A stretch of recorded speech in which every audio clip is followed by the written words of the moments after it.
Oke, ya. Bismillahirrahmanirrahim. Assalamualaikum warahmatullahi wabarakatuh. Alhamdulillahirrahmanirrahim. Alhamdulillah. Hari ini saya diberikan kesempatan untuk memaparkan sedikit yang saya coba gali, saya coba buat tulisannya. Ini kami judulnya adalah Dapur Kulintang sebagai alternatif program penanganan masalah gizi anak, gitu ya. Saya ada tim sebetulnya, saya Wina, kemudian ada Dede Rasvita dan ada Dian Khairani. Kami dari Differentia Foundation. Saat ini lokasi kami ada di Kota Bandung. Dan untuk lebih jelasnya nanti kita coba lanjutkan di slide selanjutnya. Boleh di next. Ya, ini untuk latar belakangnya. Ya seperti yang kita tahu semuanya ya, bahwa pemenuhan gizi yang tidak optimal pada 1000 hari pertama kehidupan anak itu bisa berkonsekuensi buruk di masa depannya gitu ya. Bisa ke risiko penyakit ataupun nanti dia ke pekerjaannya dan lain sebagainya. Ini saya kutip berdasarkan laporan Global Nutrition Report tahun 2017. Sebanyak anak Indonesia usia 0 sampai 5 tahun sebanyak 30%, sebanyak 36% anak usia 0 sampai 5 tahun mengalami stunting, kemudian 12%-nya mengalami wasting, dan 12%-nya mengalami overweight gitu ya. Sebetulnya ini permasalahan tentang status gizi anak Indonesia ini kan mungkin sudah sangat umum gitu ya, apalagi sekarang sedang digadang-gadang tentang stunting. Ini juga menjadi titik awal kami dari Differentia untuk melakukan upaya penanganan masalah gizi anak nih, salah satunya melalui program Dapur Kulintang atau Kuliner Balita 4 Bintang. Nah, ini Dapur Kulintang ini kami yakini bisa menjadi alternatif untuk penanganan masalah gizi di masyarakat. Sebetulnya kami di Kota Bandung itu, Differentia itu punya kerjasama dengan Forum Bandung Sehat, yang sama-sama juga punya namanya program Dapur Kulintang. Nah, ini kita mau menggerakkan masyarakat untuk pengentasan masalah gizi. Boleh di next? Oke. Ya, ini untuk kegiatannya, kita ada edukasi makanan bayi dan balita. Kemudian kita ada pemberian makanan padat gizi setiap harinya. Kita juga ada pendampingan ke kader dan ke orang tua. Kemudian kita juga melakukan kampanye isi piring buku dan pelatihan kader untuk menunjang kegiatannya. Untuk dokumentasi nanti saya simpan di belakang gitu ya. Jadi program Dapur Kulintang ini sebetulnya adalah program besar yang Differentia miliki. Kita sudah jalan ini selama bulan Juli 2019, berakhir di Januari 2020. Kami bekerja sama dengan dua institusi besar. Yang pertama itu dengan LPS, Lembaga Penjamin Simpanan. Kemudian yang kedua adalah dengan Basnas Jawa Barat gitu ya.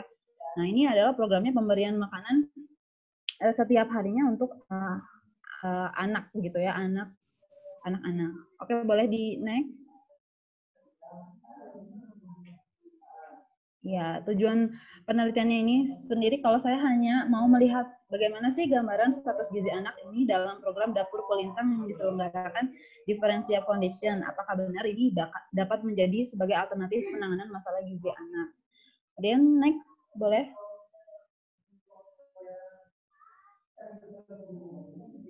Nah, boleh dilanjut untuk slide-nya. Oke ya. Yang saya lakukan ini adalah penelitiannya bersifat deskriptif. Untuk lokasinya sendiri, kami ada di ini adalah di Kecamatan Cicendo, Kota Bandung, Jawa Barat. Ini ada di 6 kelurahan. Kemudian pengambilan sampelnya secara positif gitu ya. Jadi memang kami punya syarat khusus, diantaranya balita yang kurus, sangat kurus, dan berasal dari keluarga yang miskin gitu ya. Ini usianya 6 sampai 59 bulan. Saat itu kami dapatkan 150 bayi dan balita. Kemudian pengumpulan datanya ini yang kami olah adalah data berat badan selama untuk periode Oktober sampai Desember 2019. Boleh di next? Ya, ini hasilnya secara umum saja gitu ya, untuk perempuan dan laki-laki perbandingannya lebih banyak laki-laki sedikit. Kemudian untuk kategori usia, nah ini memang tidak proporsional gitu ya, mendapatkannya sesuai yang didapatkan. Jadi kami meminta bantuan ibu-ibu kadin.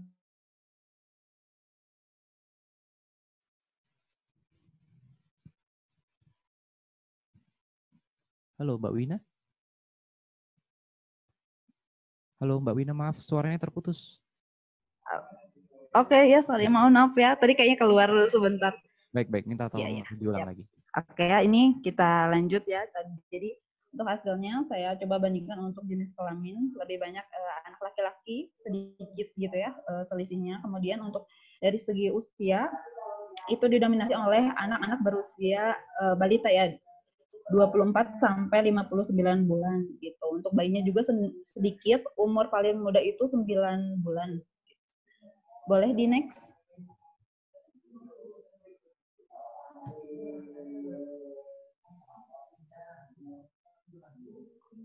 Saya ntar dulu ya sebentar. Nah, ini untuk yang selanjutnya, distribusi status gizi anak selama implementasi program. Saya coba bandingkan dari bulan Oktober, November, sampai Desember gitu ya. Ada tren penurunan untuk status gizi buruk gitu ya. Peningkatannya naik ke status gizi yang kurang. Kemudian anak-anak dengan status gizi baik juga meningkat, alhamdulillah. Dan status gizi kurang bertambah karena tadi ya ada migrasi dari anak-anak yang gizi buruk itu berkurang. Hanya kami juga sedikit kecolongan, kami mendapatkan satu anak dengan status gizi lebih gitu ya. Dan ini perhitungannya kami gunakan standar antropometri penilaian status gizi anaknya Kemenkes gitu. Nah, ini ada juga data-data yang NA gitu ya, yang tidak bisa dianalisis karena pada saat monitoring. Jadi kami melakukan monitoring setiap bulan. Nah, anak-anak itu tidak hadir gitu ya, kebanyakan karena malas, misalnya ibunya membawa anak dan lain sebagainya, atau ada kondisi sakit dan lain sebagainya. Tapi trennya itu berkurang gitu ya sampai pada akhir program di bulan Desember. Alhamdulillah semakin sedikit gitu anak-anak yang tidak hadirnya. Boleh di next? Ya, ini mungkin yang menjadi hasil yang saya tambahkan di abstrak yang saya submit itu. Yang pertama adalah ternyata si program ini itu dapat mempertahankan 30% anak dengan status gizi baik gitu ya. 9%-nya anak-anak juga meningkat status gizinya gitu, baik itu dari kurang atau dari buruk ke kurang, dari kurang ke gizi baik. Kemudian tidak ada perubahan status gizi. Ini yang tidak ada perubahan status gizi ini kebanyakan adalah yang terjadi pada anak-anak di gizi kurang gitu ya. Terus terjadinya penurunan status gizi itu sedikit sekali gitu ya, karena memang ada saja yang banyak faktor untuk yang tidak bisa kita kontrol gitu ya, karena kami kondisinya hanya memberikan makanan, kemudian mencoba menunjang hal-hal yang lain. Tetapi ada hal-hal yang tidak bisa dikontrol, seperti di rumah makannya seperti apa, makanan yang kita berikan ini benar dikasih dimakan sama si anak atau sama anggota keluarga yang lain, itu yang kami belum sampai analisis sampai seperti itu. Dan juga ini kami ada beberapa data yang tidak dapat dianalisis. Ini termasuk yang tadi ya, yang data anak yang tidak hadir setiap bulannya, ada yang dia tidak hadir bulan tertentu misalkan. Nah, itu datanya kami tidak bisa analisis gitu. Itu menjadi satu catatan untuk kami, bagaimana monitoring dan evaluasi ini sangat penting untuk kita bisa tahu seperti apa sih perkembangan status gizi anak ini gitu. Boleh di next? Kita langsung pada simpulan. Next. Ya, ini dapur kulintang ini dapat dijadikan sebagai alternatif penanganan masalah gizi anak jika dilakukan dengan prosedur dan intervensi serta monitoring evaluasi yang lebih baik. Ini ada beberapa saran yang harus dilakukan untuk diferensiasi sendiri. Ini kami harus memperbaiki sistem kepatuhan dalam monitoring status gizi anak gitu. Misalkan anak tadi yang tidak hadir pada saat monitoring untuk diukur berat badan dan tinggi badannya, misalkannya kami harusnya dikejar gitu ya, tapi tidak sampai seperti itu.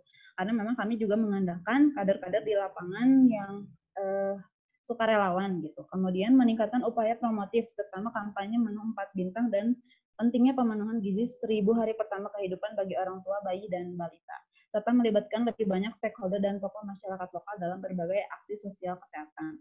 Alhamdulillah sebetulnya ini kami sangat disupport oleh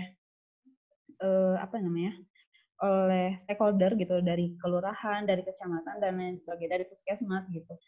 Tapi memang pelaksanaannya banyak sekali yang harus kami evaluasi dan kami tingkatkan untuk perbaikannya. Saya izin sedikit untuk memperlihatkan dokumentasi ya, dengan beberapa slide. Boleh di next. Ya ini hanya gambaran saja gitu ya untuk pengambilan data dan monitoring gitu ya, bagaimana kami mengambil data gitu di awal kegiatan kami melakukan launching, kemudian pengambilan data anak, kemudian setiap bulan kami melakukan penimbangan berat badan untuk melihat bagaimana sih perkembangannya, efeknya terhadap berat badan anak. Boleh di next lagi. Kami juga ya, ini juga contoh-contohnya kami menggunakan ada dapur kulintang. Jadi ada dapur yang memang kami sediakan khusus untuk penyediaan makan. Kemudian ini contoh makanannya. Ini contoh anak-anak yang sudah mendapatkan paket makanan. Kami juga mendayagunakan tenaga kurir gitu ya untuk mengantarkan makanan ke lokasi-lokasi. Boleh di next. Selanjutnya kami juga melakukan support terhadap kader kesehatan yang memang membantu kami dalam aktivitas sehari-hari. Boleh di next ya, yang terakhir itu aktivitas pelatihan kader gitu ya. Jadi kami bekerja sama dengan Nutrition Working Group-nya FK Unpad yang memang melakukan penelitian setiap hari untuk memberikan materi saat itu 1000 hari pertama kehidupan dan optimalisasi gizi, kemudian pelatihan untuk antropometri, kemudian pelatihan membuat menu 4 bintang. Mungkin sekian pemaparan yang bisa saya sampaikan. Mudah-mudahan dapat bermanfaat untuk semuanya. Terima kasih. Wassalamualaikum warahmatullahi wabarakatuh.